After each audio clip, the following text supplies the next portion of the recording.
subject I want to talk about this morning is it's a word that I think women dread, men fear, and society hates it.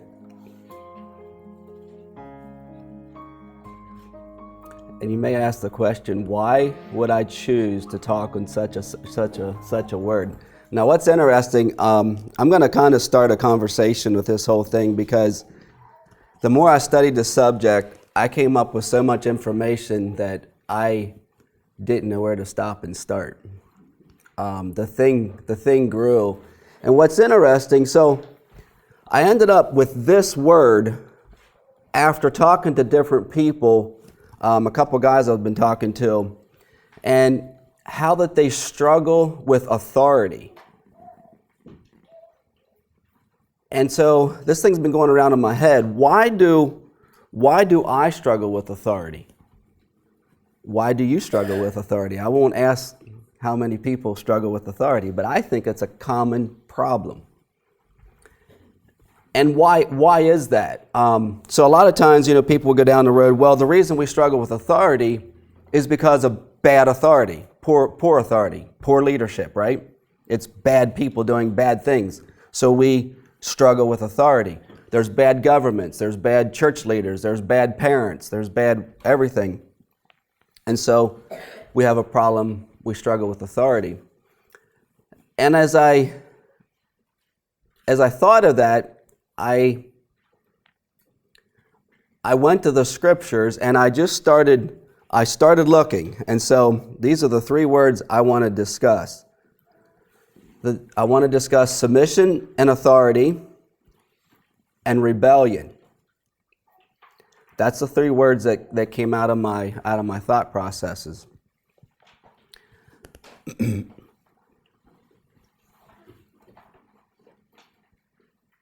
A lot of times when we think of submission, we think of that submission is expressed in two ways.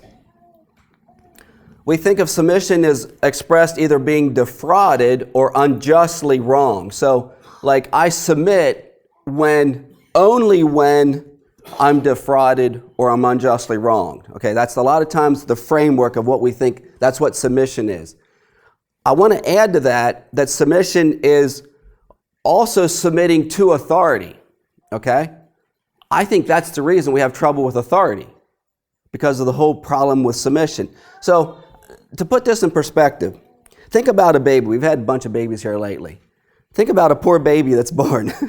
First thing he's born into the mother. It's his authority. Then he's got a father that has his authority. He has his brothers and sisters. He has his community. He has his, if he's a Christian, he has his church community, church authority. Government authority. Everywhere in our society, there's authority. Like, it's a part of how God has put it into order. So I want to just going to throw some scriptures up here, and I want us to read them. For the mind that is set in the flesh is hostile to God, for it does not submit to God. For being ignorant of the righteousness of God and seeking to establish their own, they did not submit to God's righteousness. For freedom Christ has set us free. Stand firm, therefore, and do not submit again to a yoke of slavery. Now, as the church submits to Christ, so also wives should submit in everything to their husbands. There's this concept of submission and authority. And I don't know if I think often we think of authority and we think of submission. And one of my goals today is to take them two concepts and put them into one. So I'm going to propose the idea or suggest that I don't think a person does well. Like, I don't think a father makes a good father in a position of authority. Like, he's there by default. If he has a child, he's there by default as a person of authority. But I don't think he makes a good person a good father if he doesn't understand submission. I think that the two together is what makes a really good father. You don't make a good father if you just understand authority, and you don't make a good father if you just understand submission. I think the two has to be together. Understood that it's, I'm not sure what for word to use. It's reciprocal, or it's if I don't know how to submit and learn what that looks like, and learn to submit to God, neither will I make a good father of authority.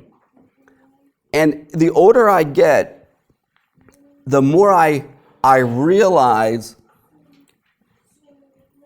the people that do well in authority understand submission very, very well. They have submitted themselves to God. So I'm going to read a couple more verses, because I'm trying to create this idea in your mind, what you think of when you think of submit. So here's some more verses. We're to submit ourselves to ministry, okay? Wives are submit to their husbands. Here it says, obey them that have the rule over you, and submit yourselves, for they watch for your souls. Submit yourselves therefore to God. Resist the devil, and he'll flee from you. Submit yourselves to ordinance of man for the Lord's sake. Likewise, ye younger, submit yourselves to the elder. Yea, all of you be subject one to another, and be clothed with humility. So this concept, you have children submitting to parents, the young submitting to the old, us submitting to one another, us submitting to governments and peoples. Like, it's a concept that is at every level. And I think it's why people get into this framework. Like, I think one of the things I think we need to ask ourselves, when people look at you, do they look at you as a person that has submitted, or a person that has rebelled? If you look at the scripture, that's the two narratives. Rebellion or submission. To what? To authority, right? Authority at all levels. Now I was thinking about all this, like, we're either submitting ourselves to God, or we're rebelling. If someone asks, what's Kevin like? Like, what I represent, I'm either going to represent rebellion or represent submission. And my goal is that I represent submission, but my goal is that our whole church, we individually understand, what does that look like? Like, I think it's something that needs to happen deep within us. And I think we need to really understand that if you rebel, you're going to be against all authority. Like, if you rebel, if you're rebellious, like I hear people say things like, well, I'm just rebellious, or I'm antagonistic. That's rebellion against all authority at all levels. Like, if you're rebellious, you're against the order that God has set up. If you're submissive, you have submitted to the order that God has set up. What's interesting about this concept is it's not whether it's good authority or bad authority. That's the hard part. You don't have a choice whether you have good parents or bad parents, right? But as you grow up, you have to decide, am I going to submit to them, or am I going to rebel against them? And there's 1,000 places, like, you have good governments, you have bad governments. I'm going to suggest we have good church leaders and bad church leaders. You have good brothers and sisters and bad brothers and sisters. Like, if you're the younger and you got older brothers and sisters, like, some of them are just a pain. And then some of them are okay.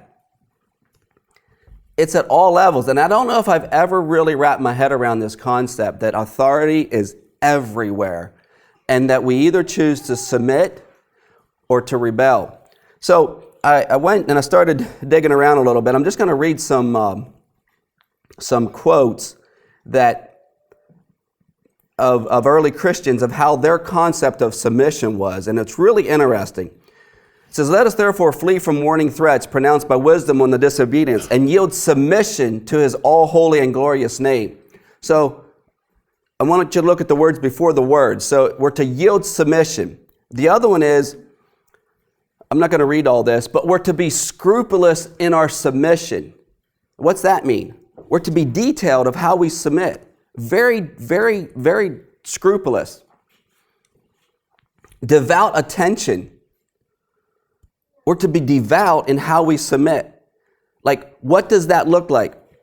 Now, the greatest example, and this is not new, but when Jesus said that I do only what the Father tells me, like, what level of submission is that? Like, it's in a level that you and I can hardly relate to. Like, he has submitted to the Father in everything. That's why God exalted him. I personally think that if you don't learn to submit to God, he cannot exalt you in your authority.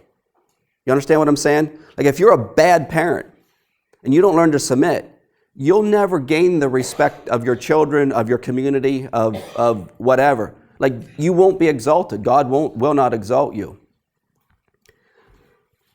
The interesting thing about it is we can't change authority, but we can change ourselves in how we submit to it, whether it's good or bad.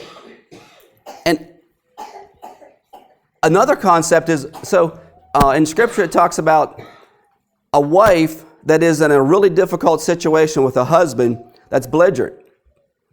Now it says, according to her chaste conversation, it's God's way of appealing to him that he might change. It doesn't guarantee he'll change. But as she submits to the difficulty, she doesn't rebel against it, that's God's way of moving him, that if she responds well, that's God's way that he might repent. Take the rebellious woman. Do you think there's a chance of him changing? No.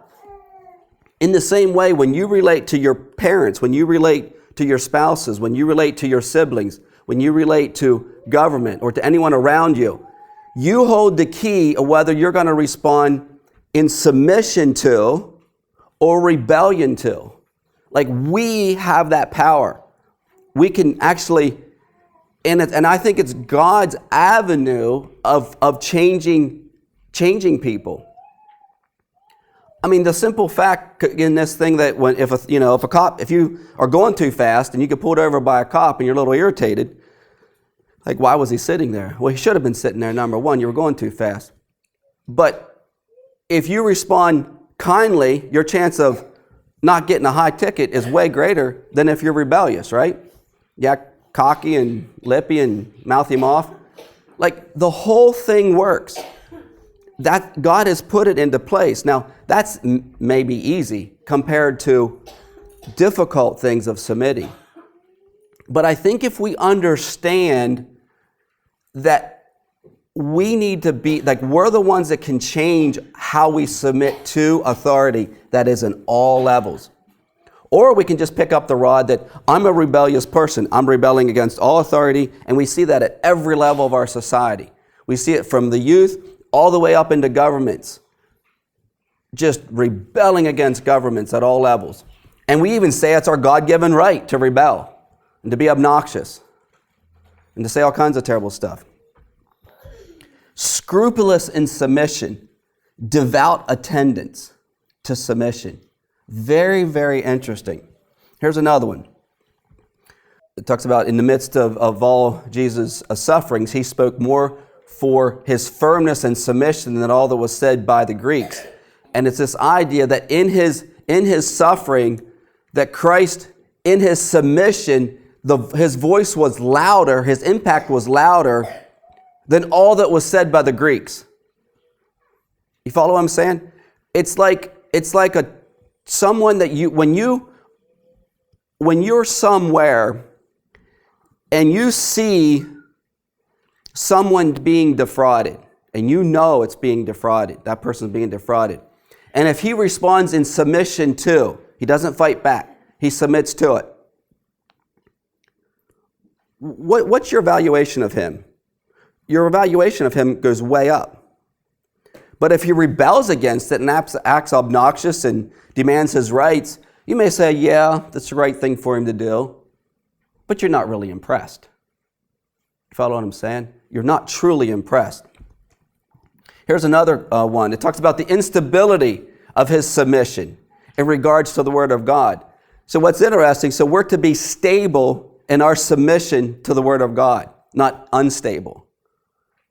Is your submission stable to what's right? It talks about with the utmost submission, Bishop of Alexander, and there's actually a fair amount of discussion on this idea of our utmost submission to one another. And we talk here a lot about preferring our brother. It's that same concept, but this is like almost, another level because it's everywhere. And that's what I want to impress upon you, that as Christians, as disciples of Christ, we're to represent this utmost submission, this attendance to. And it's one of these difficult things to understand. It's like prayer and fasting, those hard things to do. I think submission is one of these complicated things to understand, but in it is the greatest power for you to have. Like, this comes back to your development, your understanding this. It's your most powerful tool that you have in the kingdom. Because if you represent this well, you impact your family, you impact your community, you impact your church, your government. Like, if you do this well, I think it's one of the greatest avenues that God has given us. And it's so misunderstood. Like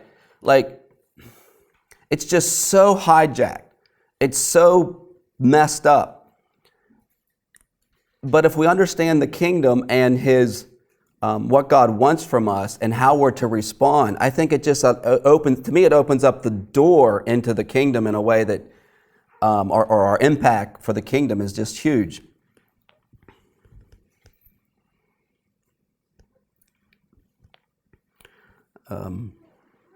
Here's another one that I like. First, he owes the infliction of chastisement to whatever sentence or law he promulgates for the vindication of his authority and for the maintenance of submission. I like that.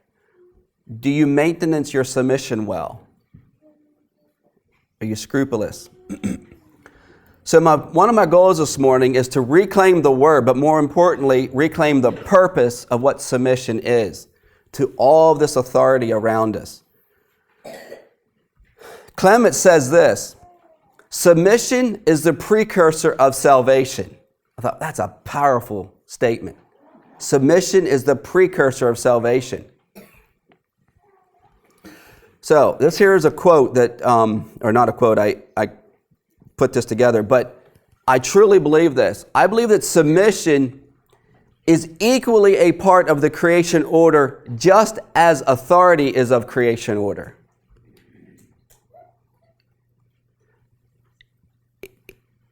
It's the same, it's equally a part of it. There's authority. We all relate, we all submit in so many ways and in so many levels to many authorities around us. Like, it's just everywhere. And as disciples of Christ, and we say we want to impact the world, impact our communities, to represent this represents the creation order, like in a massive, massive way. So let's I want to look at a couple words of authority.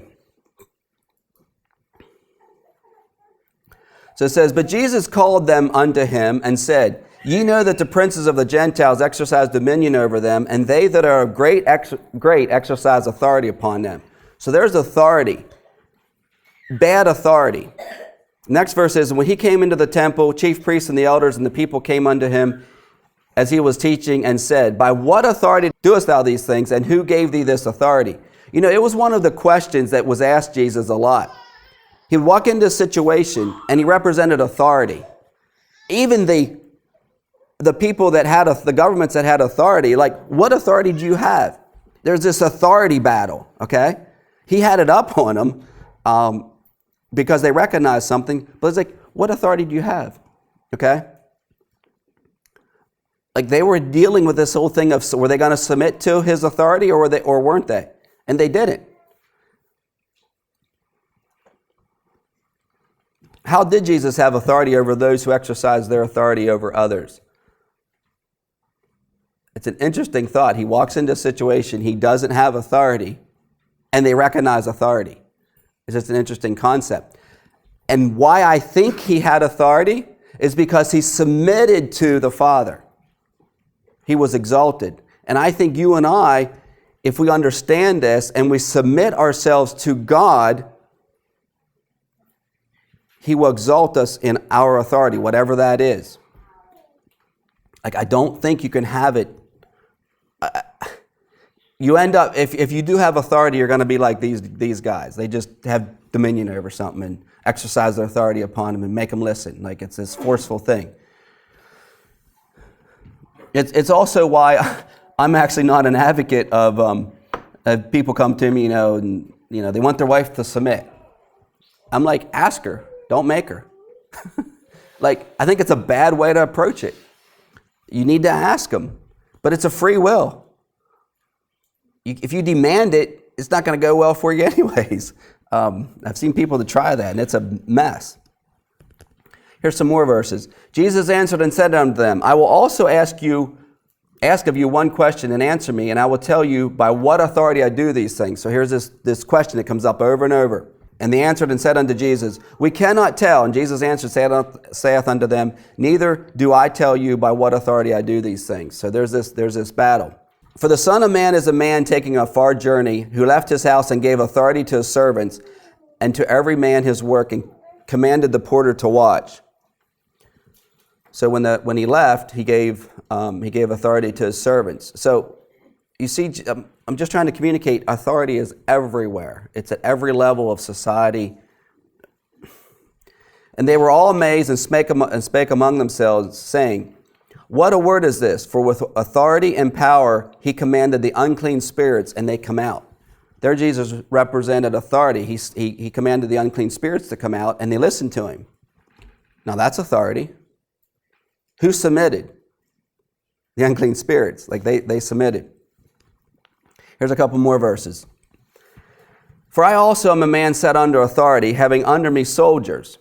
And this I find is one of the most amazing and powerful stories in the scripture when you think about authority and submission and this whole thing of understanding authority. And it's so amazing here that Jesus actually stops and recognizes this, and he actually compliments this person. He says, for I also am a man set under authority, having under me soldiers, and I say to one, go, and he goeth, and to another cometh, and he cometh, and to my servant, do this, and he doeth it. Now, in that story, there's this, he wants Jesus to come and heal his daughter, all right? And he says, I understand authority and submission, because I send soldiers out and they come, soldiers submit and they go, and I give them authority to go do what they get. In the same way, he recognizes Jesus' authority, that he doesn't even have to come to his house. Jesus recognized that with this man.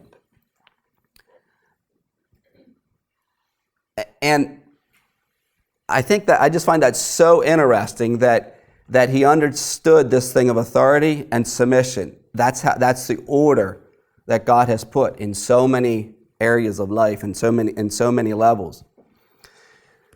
Now I want to talk about another word that it's not probably a new word to any of you, but it's really an interesting word. So it's synergism or synergy, okay? You're probably familiar with the word, right? But it's a really powerful concept. So it's this idea that, I'm just going to read the definition, okay? It refers to the interaction between two or more things when the combined effect is greater than if you add the two things independently themselves. So if authority stands by itself and submission stands by itself, it's a little lopsided, right? Going both ways. Nothing works out well. When it's working together, it's 10 times as powerful. And that's how God has designed his order. That authority and submission works together. Look at a husband and a wife, a family. Let's look at a family element. If you take a husband and wife that does well together, you have a husband that loves and leads well, you have a wife that loves and submits well, and they have children. And then children grow up and they have a healthy environment. That is much more powerful than just a man and a woman independently. You follow what I'm saying? When the submission and authority comes together, the impact goes out in ways that no one can measure. A church is the same way. If we understand this concept and like we're working, like I love how we're working with this thing of preferring our brother. But if we understand that submission and authority is working together among us, like our impact is going to impact, I don't know how you can measure that. Like, I just don't know. And I think we have impacted. I get phone calls. We impact people. And they wonder, one of the big questions is, how do you guys, having so many non-Anabaptists and Anabaptists in the same church, and you've stayed together this long? Like, that's seriously the question that comes down the pipe. And you got people from very conservative backgrounds to non-Anabaptists, and like it's a genuine question. I think it's because we're learning this concept. Submitting to one another. That's one of the things that we emphasize. And it's just it has convinced me more than more that that's one of the things we need to stay focused on. And it's why when those two things are working together, our impact is way greater than just talking about authority or talking about submission, if you understand what I'm trying to communicate.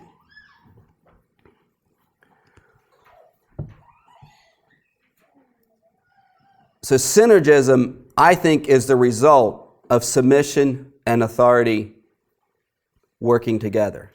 It just goes. It's like a pebble you throw in a pond, and the ripple effect just continues to go and go. Like, you can't measure that impact. So the next one I want to just close up on is rebellion. Let's just read some verses. It says, "Let no one deceive you in any way." We were talking about this morning in Sunday school. Radford was talking about deception. "For what day will not come unless the rebellion comes first, and the man of lawlessness is revealed, the son of destruction." So what comes before deception? Rebellion, not submission. I think that's an interesting concept. I've never put that together before. If you're rebellious, deception will follow that. Like, it will lead you into deception. And I don't think we understand that. Like, what's interesting, when someone's rebellious and they don't want to submit to God, they think I don't know how to communicate that. Like, they think it's their right. Like, they think they're doing themselves a favor by being rebellious. They don't understand they're being led into deception. That's the precursor to deception. Rebellion. Just like submission is the precursor to salvation, rebellion is a precursor to deception. Hebrews says, "Do not harden your hearts as in the rebellion in the days of testing in the wilderness." So when we're tested, do we rebel or do we submit? As it is said today, if you hear his voice, do not harden your hearts as in the rebellion. Like, it's interesting to me how this rebellion is a precursor to deception. "Woe to them, for they walk in the way of Cain and abandon themselves for the sake of gain to Balaam's error and perish in Korah's rebellion." Now, I want to close with one more word that I think maybe connects to us a little bit better than the word rebellion. and it's antagonism. I hear antagonism among the Christian world and people abroad. Like people like to be antagonistic, especially if they don't like you or if they dislike you or if they don't like something. Like they just walk around and they're not rebellious, they're just antagonistic. Antagonistic is the opposite of synergism. It's taking them two things and making them separate and not working together. It's the opposite. So if you like you lose, like to be rebellious or to be antagonistic, you lose in so many ways. You not only lose the independent position, it leads you into deception. Like it's like the disadvantage the opposite way versus the advantage begets advantage. And what's so powerful about this concept is I think God has put in creation order this thing of authority and submission. That if we understand it, it's advantage begets advantage. If I grow up as a child and I learn to submit, what submission looks like, I try to submit well to our parents, the best that we can, I guess is what I'm trying to say. But you learn to submit well. Then you learn to go out into, as you grow up, you learn to submit well to your boss, and you learn to submit well to whatever you come in contact with. You learn to submit well. Advantage begets advantage. Look at why there's so many people in jail, and so many people are in our society, in American society. I'm not really saying this about other countries, but in American society, they're so incredibly poor and they're so incredibly don't have anything to their name because they won't learn to submit. Like it's at the root of this thing. They just rebel against everything that comes their way. They want to do everything opposite. They end up in a very, very disadvantaged situation. But when you learn what submission and authority, you then get synergy. You get something that builds and grows and grows. I'm going to close with this verse, and this is just kind of an overall verse that I personally kind of liked. It says, "Likewise, ye younger, submit yourselves unto the elder, yea, all of you be subject one to another, and be clothed with humility. For God resisteth the proud, and giveth grace to the humble." And so right there in that verse, you see this thing of submission, authority. When you do it God's way, He'll clothe you with humility. If you resist God, He's going to resist you. Like it's a real, like God's in this whole order thing. If you submit to His order and His authority and His way of responding, God will be on your side. If you resist it, God isn't just not on your side, He's against you. His right arm is against you. And that's why I think the whole deception thing starts to spin, become the experience. So that's my thoughts on that. Any other closing thoughts? Any questions? Anybody have anything they want to share? That is just really well put together. Casey and I, on our journey, when we were reading the early Christians, first we had read the whole "Wives, submit to your husbands as unto Christ," and I had never heard that preached in a sermon until today. I think maybe one other time in this church, probably. And I said that would never be preached anywhere. That you get stoned where we were from. And then when we were reading the early Christians, Irenaeus, the bishop that was appointed bishop by John, Apostle John, said, "Submit to your elders as under Christ." And Case and I read that and we were talking, and we're like, we don't have any elders we submit to. And then we were looking for elders to submit to, and we couldn't find in the other churches. They're just so worldly. It was like, how do we?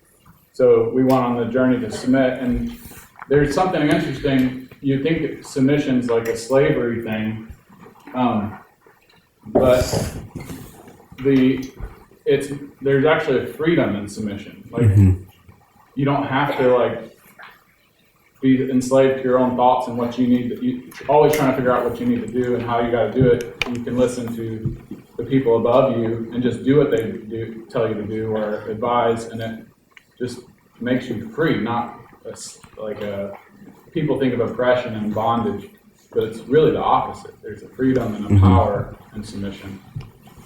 Anyway, that was amazing. Good job. Thank you.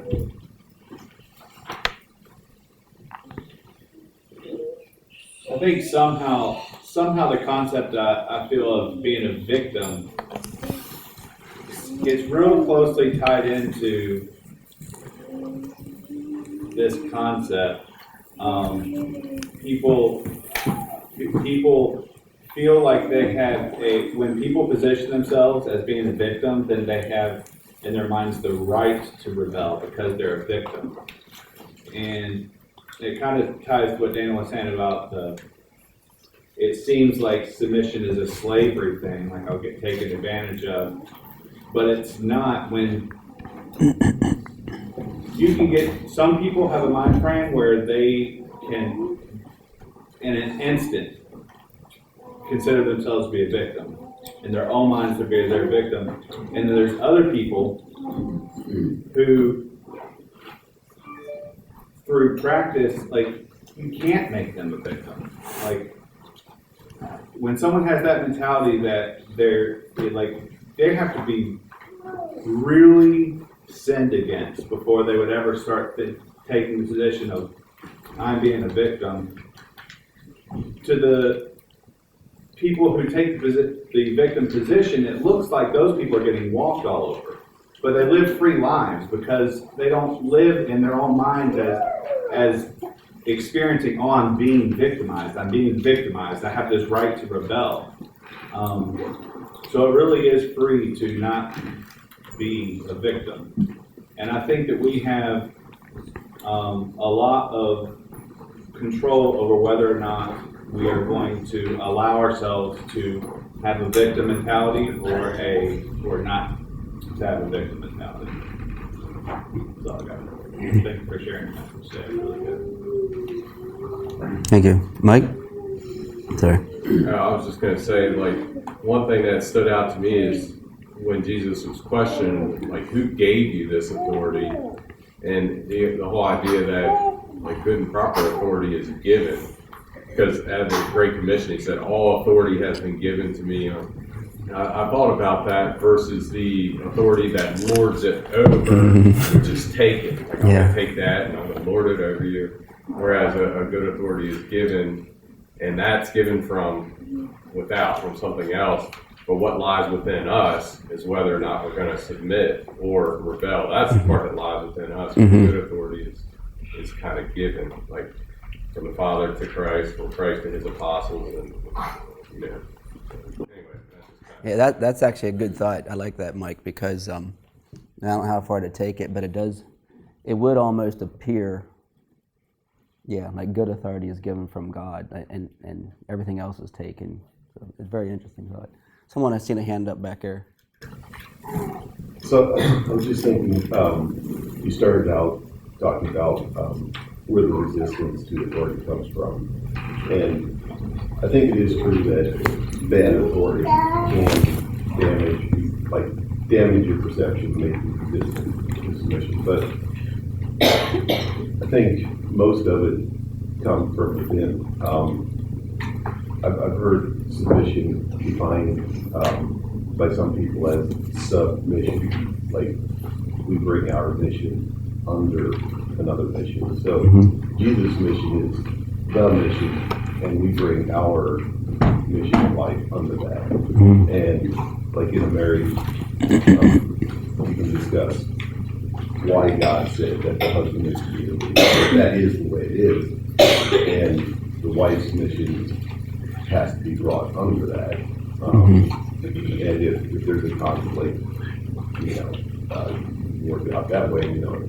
In the secular world, the speed limit, the state has the mission to keep people safe on the road, and our mission to get somewhere fast has to be brought under that. And I think everybody has been born resistance. Like my mission is the mission, and I don't want to bring it under any other. So I think that's where a lot of rebellion stems from. I forgot to add, I like your thought there, and I forgot to add this part. I was thinking, like, I think one of the greatest ways that your understanding of submission and authority will be tested is if you have children. Because having children to follow your mission, like a parent's mission, like where they're going, it's actually a really tough, difficult thing to do. And there's this constant battle of you, the parent, understanding submission and authority and how to position yourself in a way that your children want to follow in your footsteps or they don't. Like they're either gonna want to duplicate you or can't say the right word. Imitate, huh? Emulate, like, yeah. Or they're going to rebel against you, like, or they don't want you, or they don't want anything you have. And, like, it's truly a test. In fact, like, I think it's one of the greatest tests that we have. Like, and I think in church life, like in church life, we're in that battle all the time. Like, are we doing this whole thing well? Like, that's why the older I get, I realize that authority isn't the problem in my life. It's learning how to respond to submission. And I think the more I understand that, then the more I relate to it and wrap myself around it, hopefully I do better in wherever I'm at. So someone else had their hand up back, or Conrad. I was just rolling through my mind. I like the way you brought up synergism. I think what gets missed so often in this subject is the fact that we tend to think of authority as a vacuum cleaner and submission as a dirt. And it's not that way. It's not that way at all. It actually Anybody have any doubts?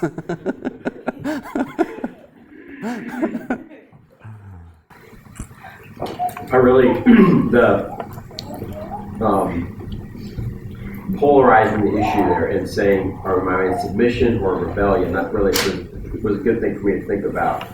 And because it's not Jason brought up the thing about being a victim, looking at yourself as a victim, and submission isn't something you do based on the other party.